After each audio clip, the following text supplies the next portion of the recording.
So my country was Zimbabwe. This is a quote by Yuveni Vera, who is also going to be the author that I talk about later in the slide. Some quick facts: Zimbabwe is home to Victoria Falls, one of the seven natural wonders in the world, which is a waterfall. It has the biggest man-made lake reservoir called Lake Kariba. It is considered one of the most educated countries in Africa. Zimbabwe was once a multi-currency country, so using different currencies like the US dollar, peso, and other currencies. Zimbabweans mostly call every kind of toothpaste Colgate, every soft drink Coke, every washing powder Surf, and every floor polish Cobra. Zimbabwe is one of the landlocked countries in Africa. So you'll see in the next slide. So you can see it's right here. It's landlocked, which means it has no has no borders of water or touches any water except for lakes and rivers. Zimbabwe, or the Republic of Zimbabwe, formerly Rhodesia, is a landlocked country located in southern Africa between Zambezi and Limpopo rivers, bordered by South Africa, Botswana, Zambia, and Mozambique. The capital is the largest city in the country, which is Harare. Here are a few pictures of the scenery in Zimbabwe. You have the waterfalls here, Victoria. Here's the two pictures of Victoria waterfalls right here. Some canyons, a little bit of natural forests, and another waterfall here. Zimbabwe is actually known for their waterfalls, you can see here. So some culture tradition, totems are one of the most important aspects in their culture, as well as traditions. The reason is that it helps identify different tribes. For example, it could identify different kingfolks of the Mashana tribe. Not only that, but it ties a stronghold among clans, even with offspring and same clans with different tribes. So it basically separates different clans, which is pretty cool. Another thing is that they use the mabura, which is also not only an instrument, but it's a type of music. It is played different ceremonies like weddings, funerals, and promotions. Whole night performance of maraba music made these ceremonies more special. It was also a way for the tribes to connect with spirits, ancestors, deceased chiefs, and powerful guardians.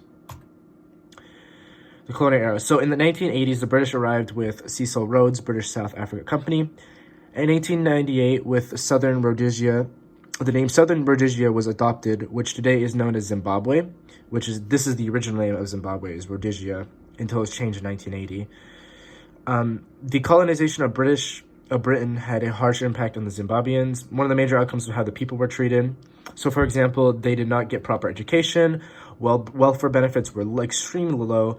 The ability to vote for Zimbabweans was 2%, but later raised to 16% by Garfield Toad, who had disregarded by the white minority rule.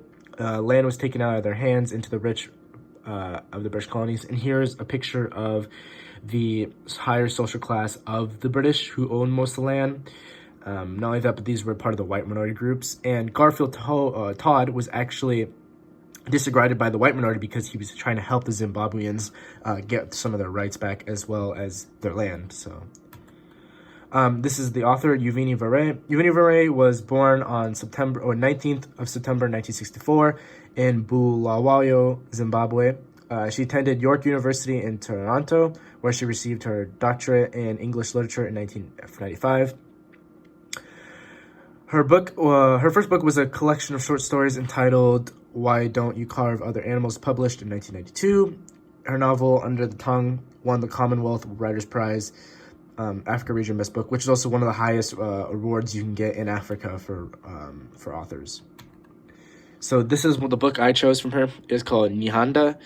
And Nihanda tells a story of a late 19th century village where a young woman has been given a divine calling, the gift to inspire a war, told in beautifully lucid and evocative prose. This is a portrait of resistance and struggle, a tale of people's first meeting with the colonialism. So this is a book also about the colonization of Britain, which was really good because that's part of things you need for project. So here's a link. This is a link I put in there for the This is where I got the quote. This is the excerpt behind the book. So, and then a nice episode. This is actually the same thing on the front cover. We walked in the wisdom with our shadows in search of the dead parts of ourselves, which would be our shelter, which is straight from the book. So the food in Zimbabwe, this is a special dish called sadas. Sadas is a Shona word to describe thickened porridge prepared from any grain. The grain they use more is a type of a maize meal, which I'll explain later. Therefore, like the ugali of Eastern Africa and fufu of West Africa, it uses common grain called ugali, which is made out of maize, a staple in Africa. There are 6 steps to making this meal. And so here are the 6 steps, and then I also put a link down here of just how to prepare it, what to cook it, and yeah. And that is my presentation.